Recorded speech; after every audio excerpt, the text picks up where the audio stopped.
going on, everyone? We are going to be working on a square lash today on this joint.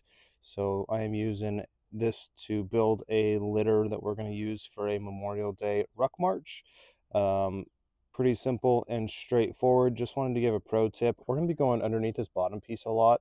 So if you can lift this bottom piece up, slide something under it, just like that. Now I have the space underneath that I'm going to be able to work around this a lot easier. All right, I'll try not to shake the camera too much. I am always a sucker for a really clean look, especially on a public event. So when I use 550 or paracord, I always burn my ends. It's pretty simple. Just get a lighter. It's going to stop the ends of your lines from fraying. You can leave it like that. Use the bottom of the lighter, kind of dab at it. And I'm going to do it with both ends.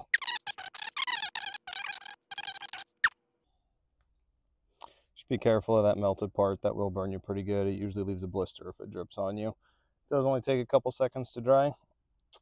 Let's get to the square lash.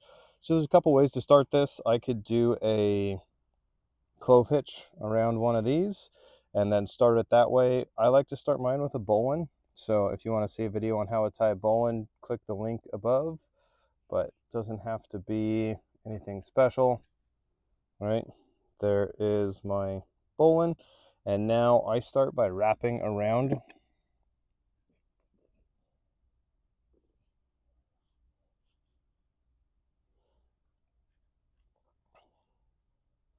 I start by wrapping around one of the poles. And when I do this, I want it to be as close in line to this one down here. Even inside a little bit isn't a bad thing. And then just pull the entire length through. I'm going to do 3 wraps and 3 fraps on this because it is going to be designed to carry a substantial amount of weight. I would like to be able to carry at least 300 pounds. So when I do this, I have my bowline right there, and now my direction of pull is coming straight up.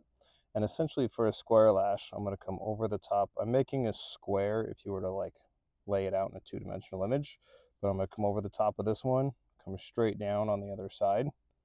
Right, and then wrap underneath, come up on the back side of this pole, and then wrap over the top and go down on the back side of this pole, and then we'll be wrapping up and coming back around here.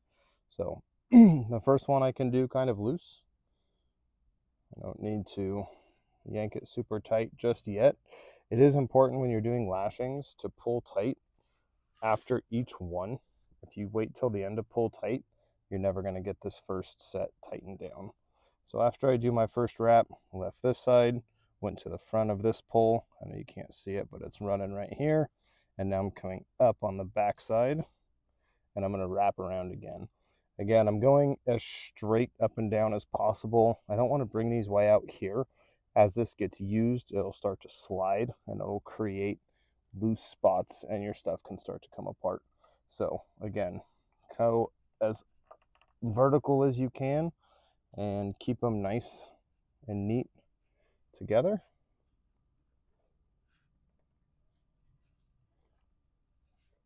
What we're doing right now is called wraps. After we're done with these, we'll do our fraps. Frapping is going to help keep everything nice and tight.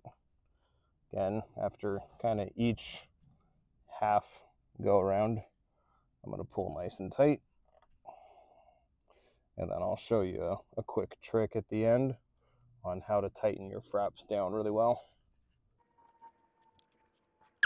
All right, so now I have 3 wraps. I'm going to check all 4 corners, and I have 3 in all corners, so I've done 3 wraps. Now I'm ready for my fraps. So again, up on this side, down on the same side. When you come up over here, off the back, go down off the back, and there's your square that you're making. For fraps, all I'm going to do is try and squeeze these wraps together in between the 2 sticks. So when I do this, I will wrap, or frap rather, twice. That was 1. That is almost 2. There we go. Now, instead of trying to yank on this line with my hand, that's going to start to hurt my hand a little bit. I'm just going to find another stick and wrap the stick around this, and then I can pull on the stick, and it's just a lot nicer on my hand. Support it and pull. and that's tightening all that together.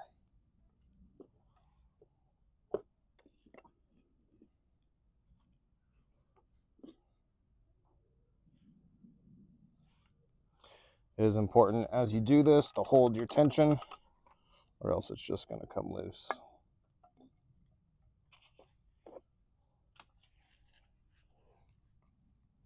There's my third frap.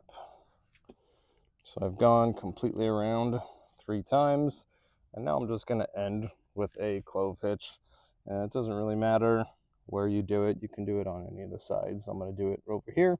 If you want to see a video on the clove hitch, click the link, and I will show you how to make a clove hitch there.